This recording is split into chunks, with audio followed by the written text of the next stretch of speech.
नमस्कार, मैं हूं पलक गुप्ता। स्वागत है आपका पंजाब एक्सप्रेस में। आइए डालते हैं एक नजर हेडलाइंस पर।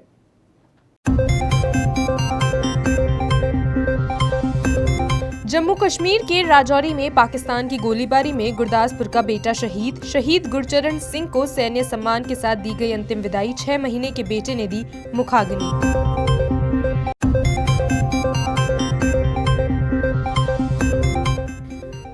पठानकोट पुलिस को मिली बड़ी सफलता। पुलिस ने 2 आतंकियों को किया गिरफ्तार। हथियार के साथ हैंड ग्रेनेड और नकदी बरामद।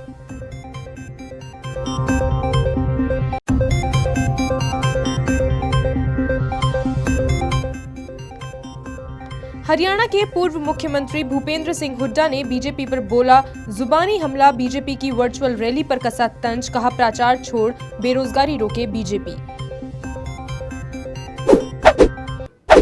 अब खबरें विस्तार से। पंजाब के फतेहगढ़ की मंडी गोविंदगढ़ में बेटी बचाओ बेटी पढ़ाओ मुहिम के तहत सम्मानित किया गया। इस दौरान मुहिम के प्रधान दर्शन सिंह और उनकी टीम की ओर से सब डिवीजन अमलोह के एसडीएम आनंद शर्मा को कोरोना महामारी के दौरान लोगों को बेहतर सेवाओं के लिए बेटी पढ़ाओ बेटी बचाओ के मेडल और सम्मान चिन्ह देकर सम्मानित किया गया। जम्मू कश्मीर के जिला राजौरी में हुए पाकिस्तान के सीज फायर उल्लंघन के दौरान हुए हमले में सिख जवान शहीद हो गए। हमले में आर्मी की पंजाब सिख 14 रेजिमेंट का जवान गुरचरण सिंह शहीद हो गए। शहीद गुरचरण सिंह जिला गुरदासपुर के कस्बा हरचोवाल का रहने वाला था। शहीद गुरचरण सिंह अपने पीछे अपनी पत्नी, 6 महीने के बेटे, 1.5 साल की बेटी समेत बूढ़े माता पिता को छोड़ गया।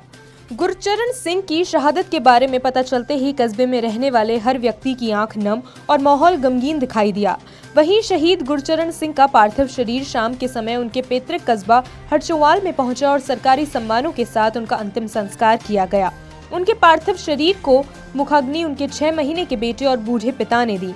वहीं हल्का विधायक बलविंदर सिंह लाडी का कहना था कि हल्के को और पंजाब सरकार को अपने शहीद गुरचरण सिंह की शहादत पर गर्व है और पंजाब सरकार शहीद के परिवार के साथ खड़ी है। वहीं शहीद परिवार सुरक्षा परिषद के अध्यक्ष रविंद्र विकी ने कहा कि पाकिस्तान को उसके किए का मुंहतोड़ जवाब देना चाहिए।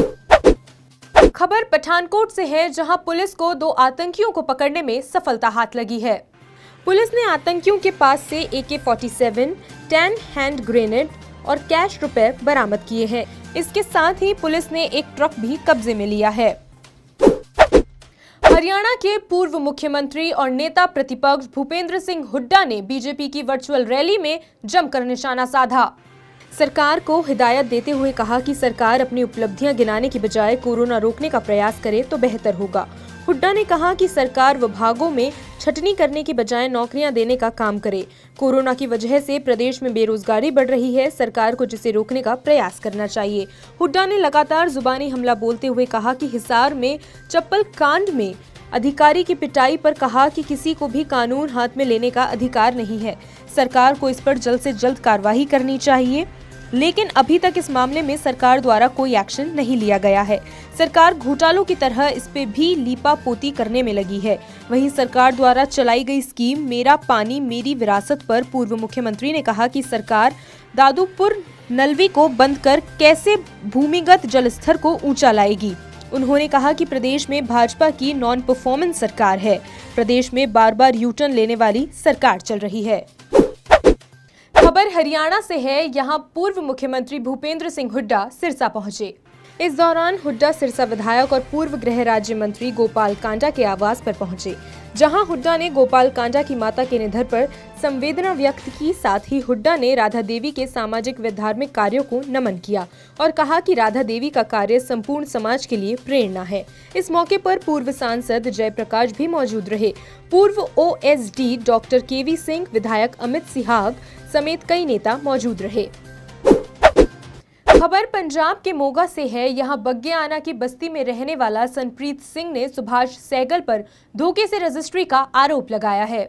पीड़ित का आरोप है कि उसने जो जमीन बेची थी उसकी धोखे से दूसरी जमीन के खसरा नंबर डलवाकर रजिस्ट्री करवा दी। साथ ही साथ पीड़ित का आरोप है कि सुभाष सहगल नाम के शख्स ने करोड़ों की जमीन लाखों में खरीद ली, जिसको लेकर पीड़ित ने प्रशासन ने रजिस्ट्री रद्द करवाने की मांग की।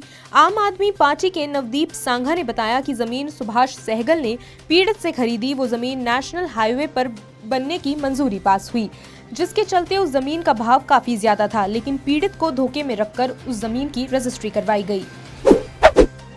खबर अजनाला से है, जहां आम आदमी पार्टी के प्रधान कुलदीप सिंह धालीवाल ने तमाम कार्यकर्ताओं की बैठक आयोजित की।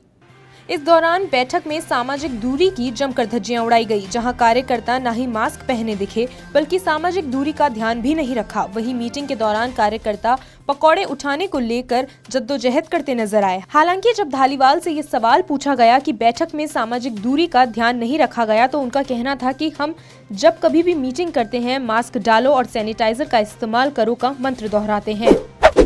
खबर पठानकोट से है, जहां भाजपा की ओर से एक कार्यक्रम का आयोजन किया गया। इस मौके पर ओबीसी और किसान मोर्चे के प्रधान की नवनियुक्ति और टीम का गठन किया गया।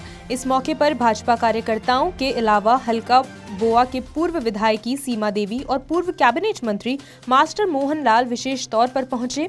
इस मौके पर जहां एक नियुक्त किए गए ओबीसी जिला प्रधान और किसान मोर्चे के जिला प्रधान और मेंबरों का स्वागत किया गया। इस मौके पर कैबिनेट मंत्री मास्टर मोहन लाल के बीच घोटाले पर कहा कि कांग्रेस सरकार अकाली भाजपा और बीज घोटाले का आरोप लगा रही है। वे शायद ये जानते नहीं कि अकाली भाजपा सरकार के समय बीज तैयार ही नहीं हुआ था। बीजेपी ने कहा कि बीज को लेकर करोड़ों रुपए का घोटाला हुआ है।